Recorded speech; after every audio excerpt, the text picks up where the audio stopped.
Doncic, as he does, up, he's down, now he's up again, now he's got his dribble back, and now he makes that shot. What are we supposed to say? Talk about the ball on a string, like just complete command control in this particular moment, for sure, at least. Hahn? Man. Come on. Yeah, when I was little, I went to see the Harlem Globetrotters. Nice. Curly Neal. He had 28 points. Lakers beat the Kings 128-104. I've got Monica, I've got Alan, I got Wendy. Let's run the floor through the day and the weekend in the NBA. Monica, SGA, 30 points, including a poster slam and a 13-point win over Dallas.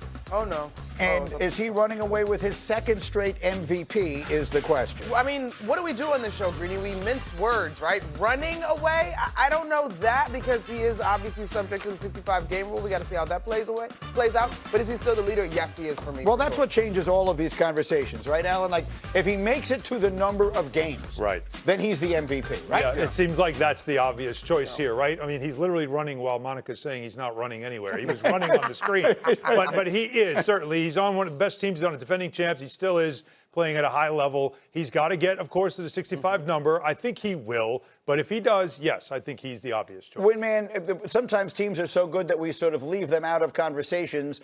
Beyond SGA, I mean, right now, I feel like people are saying OKC and the field. Are we in an OKC or the field kind of level with how good the Thunder are? Well, the Spurs have been terrific this year, and they've had a great record against Oklahoma City. So you pay attention to that. But obviously, Oklahoma City at full power has proven they're a championship team. They've barely been at full power this year, and still they've been at number one in the West since day one. All right, now let's move on to the other game yesterday afternoon on that ABC doubleheader. Minnesota beat Denver behind 21 points from Anthony Edwards. They've won 6 out of 7.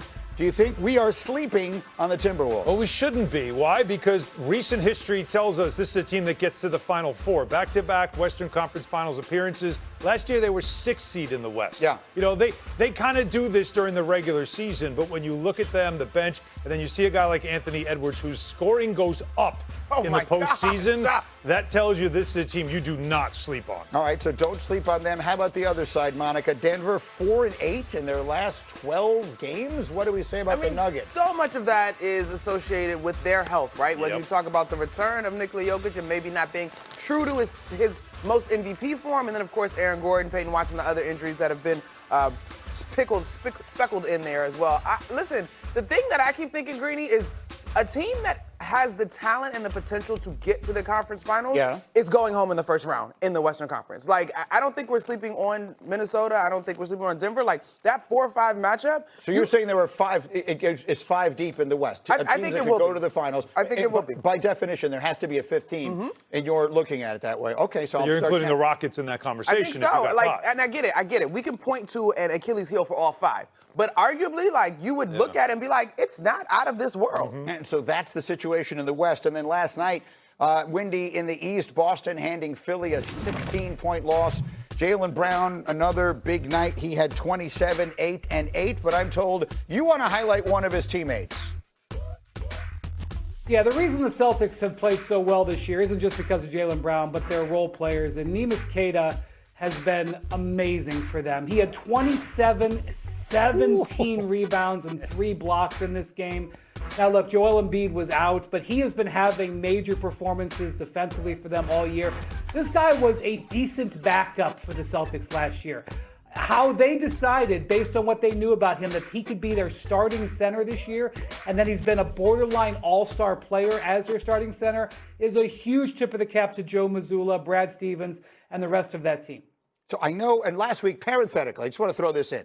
I know that the 40-20 rule, that they did not theoretically meet the standard of 40-20, meaning to win your 40th game before your 20th loss. However, they are 40 and 20. Right. So they got to the number. They didn't get there in the order that we said. They got to 21st, but they were right on they were at 39 and I believe in 19, right? I think it was 38 and 20, and now they're 40 and 20, and here they are, which is why I have been saying all along that if I had a vote, and I don't anymore, right this minute, Jaylen Brown would be my MVP because of what I believe he has meant to this team that I think everyone thought might even consider tanking this season. Well, who's done more with less? That's what you could say. That's the point. Right. Scottie Pippen should have been the MVP of the league in 1994.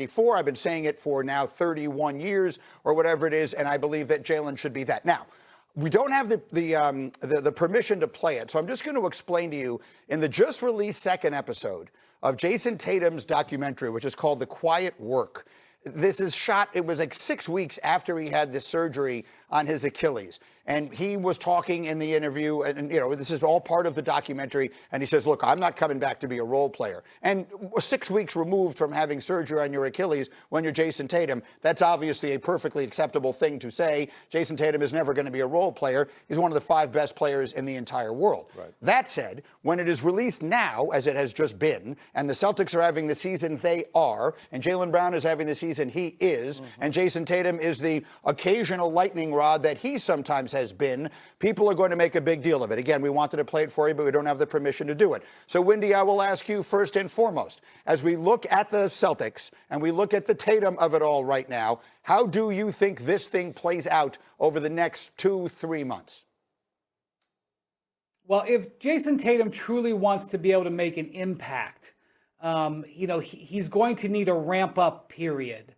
And so what does that mean? Does his ramp-up period training camp next year? Or is his ramp-up period, March and April before the playoffs? I mean, this is something that only he knows, because you're not going to come back out there instantaneously and be averaging 25 and 10 like we're used to seeing him. You're going to have a build-up. So if that's indeed what he wants, and look, you want to be an impact player in the playoffs. You don't really care about being an impact player for games at the end of the regular season. Then you would expect Tatum to want to try to get some games under his belt. And the one thing that you're going to hear from the Celtics on Tatum is nothing. They're not going to put any public pressure on him. They are not going to let you see him working out.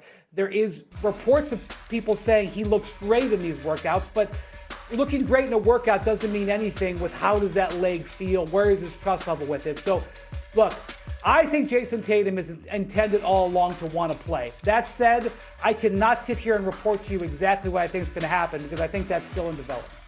The problem is, again, we talked about this last week, that the problem isn't about whether or not he should or shouldn't, because what's best for the athlete is important here for him mentally. And this has been his why the whole year, working on something to come back. They have stayed in the hunt, in fact, way more than anybody expected, to open the door of, hey, when you come back, it makes us better. The problem is the pressure that comes with that. Because the minute he steps on the court and they announce that he is back, even in limited minutes, the Celtics become the favorite yes, to come out of the East, for sure, and a favorite to win the championship. Might be unfair pressure. No one has come back from the injury within 12 months or less and jumped right into a playoff race or the playoffs. It's asking a lot. It might be unfair. And for him also, he can't be a role player, even if you wanted him to be, because the expectations would be he'd be a lot more. Monica. I'm looking at the math now at this point, though, to Wendy's point, right? Like, there's 20 games or so left to go. Like, if it's going to happen, it's going to happen soon. I also am just thinking this through as an athlete. Not coming back to be a role player, for sure, we understand that. But for a small stint, as you rev up, like, it is, to some degree, it is inevitable. So, and what about the impact it could have on the team? They've learned how to play this way, 40 and 20, with Brown as the main piece and a lot of other guys playing roles. He steps in, it changes the dynamic. I do think that we were probably overblowing that just a little bit, because we talked about them forever, about needing to be broken up, and all they did is figure it out and win a championship. So I think that part will get figured out. Yes, there will be some difference, but I'm less worried about that and more worried about, like you said, the Jayson Tatum trust of it all. And I think it's a great example of sometimes the context is everything. People are going to react to him saying, I'm not coming in to be a role player. It is important that we remind you, he said that 6 weeks removed from surgery. He didn't say it in the last 25 minutes. Okay, now I've been promising this all morning long. Michael Jordan has had